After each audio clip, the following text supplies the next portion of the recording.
落ちた強豪飛べないカラス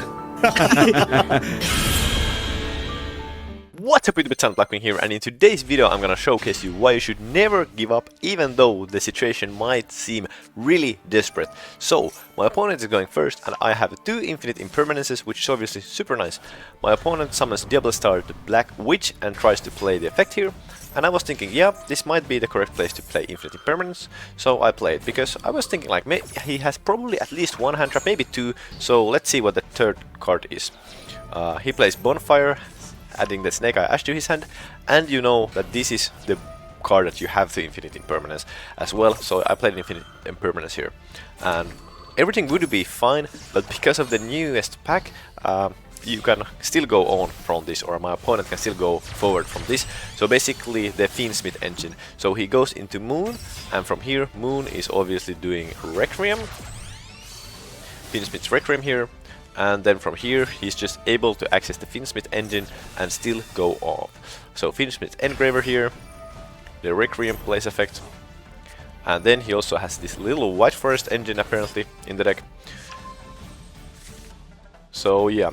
On my turn, I have Shamal, Sadri, and Simoon, which is obviously, that's a pretty good hand. But let's see how I will be able to break the board he is creating, and actually what made me think that I'm not gonna win this, because as of currently, like, this doesn't look that unbeatable, to be honest.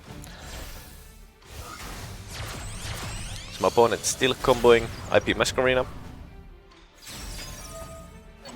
activating Lacrima. Here going for the Promethean Princess, so 1 pop when I special summon, special summoning Ash back, activating effect, summoning Oak, Oak is summoning Ash back. Here going for the Flame Birch Dragon, and sending IP Masquerina to the Spell and Trap Zone. Alright, so my turn, my hand is looking really good, right? I activate Simoon, and my opponent plays the Flame Birch and wants to special summon the IP Masquerina back. It's fine. So Simoon resolves, I get my Black Whirlwind, activate that, and my opponent plays Maxi. And this was the part where I was really considering just surrendering, because this looks so unbeatable right now. My opponent has the Promethean Princess, and I have to try to like special summon as much monster as possible, because otherwise like I'm not gonna able to win this game. So yeah, but I still thought that hey, let's play this out and let's see if I can win, if I can try a route or a universe where I can still win this game. So activate Shamal here, just trying to bait like the IP Masquerina, summoning Sadri, Black Whirlwind and Sadri's effect activates, and he changed the Masquerina here. And here I was first thinking, is he going for Appaloosa? But no, he's going for SP Little Knight, obviously, because then he gets SP Little Knight's effect after my searches. Shagna and Vata. Activating effect to banish the Black Feather Whirlwind. After that I just special summon Shagna. I wanted to special summon this first because I wanted him to activate the Princess here, and he did so that's nice, because I definitely wanted to get Vata's effect off.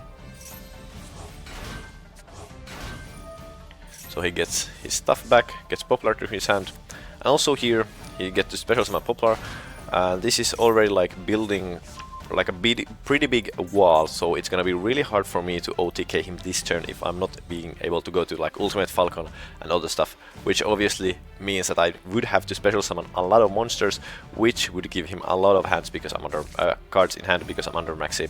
Here I activated Chinook to SP Little Knight just so that I could basically force the SP Little Knight in this part, because yeah, I need my Vata to resolve basically. Sending the Boreal Storm to the graveyard, just so that I already have it there. And next up playing Vata, and he did not have a hand trap at this part, so I'm really fortunate. Here activating Shagna, Shamal I mean, and here I was looking at my graveyard like, I didn't want to special summon anything. I was a little bit unsure if I could actually finish him off this turn, so I just took Chinook back to my hand. Activating Sunta here, summoning Kunai. And here I actually started thinking that, okay, I might have a shot of winning this if I just burn myself as much as possible, basically giving Black Winged Dragon as many counters as possible, and then after that I activate effect to drop Princess to 0 or almost 0 and attack over it and end up on a Black Winged Assault Dragon. Like, could that maybe be enough? So that was my plan here. So just activating Sudbury's effect also, special summoning a token, because that would burn me, but because of Black Winged Dragon, it gets the counter, and now I activate Black Winged Dragon's effect to try to make the Promethean Princess lose a lot of attack and basically burning my opponent, but my opponent has obviously Effect Veiler, and that plan got cancelled. So yeah, now I'm thinking about, okay, how can I win this from this part? So I'm still thinking, okay, my best bet is just to like try to burn my opponent a little bit. So I went for nothing here, activated effect, and yeah, made Promethean Princess a little bit smaller, and then just went for battle phase. Here, this doesn't look too good, and also keep in mind, I'm also synchro-locked here, but I do have the Shagna in the graveyard and Chinook in hand. I could also normal summon once more, but because I added Chinook in the beginning of the combo in main phase 1 to my hand, I don't have it in the deck, so, and I definitely wanted a Chinook on my opponent's turn in my hand, so there was no point of basically adding anything else back, for example like a Sudbury and normal summoning it again, because, you know, if I would go for synchro plays, my opponent would just draw more cards. That would probably mean that I would lose the game. So here I'm just banishing Boreas Storm and Black Winged Dragon to special summon Black Winged Assault Dragon and ending my turn. And Espilil Knight activates, and the Simoon and Espilil Knight comes back. On my opponent's turn, he activates Tract, getting Lurie to his hand and sending one card to the graveyard, obviously Lurie. Activating effect, you know, Black Winged Dragon activates here. And my opponent is going here with Espilil Knight and other stuff into Appaloosa, which is, in my opinion, a good play. Then he summons the Diablo Star to the Spell and Trap Zone and special summons it.